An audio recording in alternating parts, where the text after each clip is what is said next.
প্রিয় দেশবাসী, আসসালামু আলাইকুম। জুলাই গণ অভ্যুত্থান জাতির ইতিহাসে এক অসাধারণ অর্জন।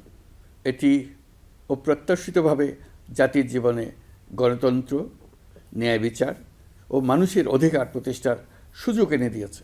এই লক্ষ্যে আমরা এর মধ্যে বেশ কিছু সংস্কার করেছি। আরও গভীর ও সুদূর প্রসারী সংস্কারের জন্য দেশের সকল রাজনৈতিক দলের ঐকমত্যের ভিত্তিতে জুলাই সনদ প্রণয়ন করেছে। এই জুলাই সনদ বাস্তবায়নের জন্য আপনাদের সম্মতি প্রয়োজন।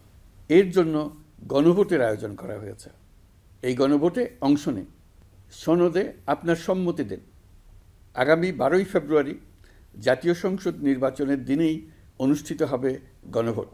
গণভোটে আপনি হ্যাঁ ভোট দিলে বৈষম্য, শোষণ আর নিপীড়ন থেকে মুক্ত হবে বাংলাদেশ। গণভোটে হ্যাঁ ভোট মানে তত্ত্বাবধায়ক সরকার ও নির্বাচন কমিশন গঠনে সরকার ও বিরোধী দল একসঙ্গে কাজ করবে। সরকার ইচ্ছামতো সংবিধান পরিবর্তন করতে পারবে না। গুরুত্বপূর্ণ পরিবর্তনের জন্য জনগণের সম্মতি নিতে হবে। এতে আরও বলা আছে, বিরোধী দল থেকে ডেপুটি স্পিকার ও সংসদের গুরুত্বপূর্ণ কমিটির সভাপতিরা নির্বাচিত হবেন। একজন ব্যক্তি সর্বোচ্চ 10 বছরের বেশি প্রধানমন্ত্রী থাকতে পারবেন না। বিচার ব্যবস্থা স্বাধীনভাবে কাজ করবে। সংসদে নারীদের প্রতিনিধিত্ব বাড়বে। ক্ষমতার ভারসাম্য রক্ষায় পার্লামেন্টে একটি উচ্চ কক্ষ গঠিত হবে। আপনার মৌলিক অধিকার আরও সুরক্ষিত হবে। রাষ্ট্রভাষা বাংলার পাশাপাশি অন্যান্য জাতিগোষ্ঠীর ভাষাও সাংবিধানিকভাবে স্বীকৃতি পাবে। দণ্ডপ্রাপ্ত অপরাধীকে রাষ্ট্রপতি ইচ্ছেমতো ক্ষমা করতে পারবেন না। সব ক্ষমতা একজন প্রধানমন্ত্রীর হাতে থাকবে না। এবং এরকম আরও কিছু গুরুত্বপূর্ণ প্রস্তাব এর মধ্যে রয়েছে। আমি আপনাদের সকলের প্রতি আহ্বান জানাই, আগামী নির্বাচনে গণভোটে অংশ নেন।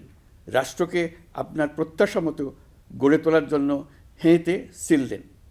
নতুন বাংলাদেশ গড়ার চাবি এখন আপনার হাতে। হেঁতে সিল দিলে নতুন বাংলাদেশ গড়ার দরজা খুলে যাবে। হেঁতে আপনি নিজে সিল দেন, আপনার পরিচিত সবাইকে সিল দিতে উদ্বুদ্ধ করুন এবং তাদেরকে ভোট কেন্দ্রে নিয়ে আসুন। দেশ পাল্টে দেন। ইনশাল্লাহ আমরা সবাই মিলে দেশ গড়ার এই সুযোগ নেব। মহান আল্লাহ আমাদের সহায় হন। ধন্যবাদ।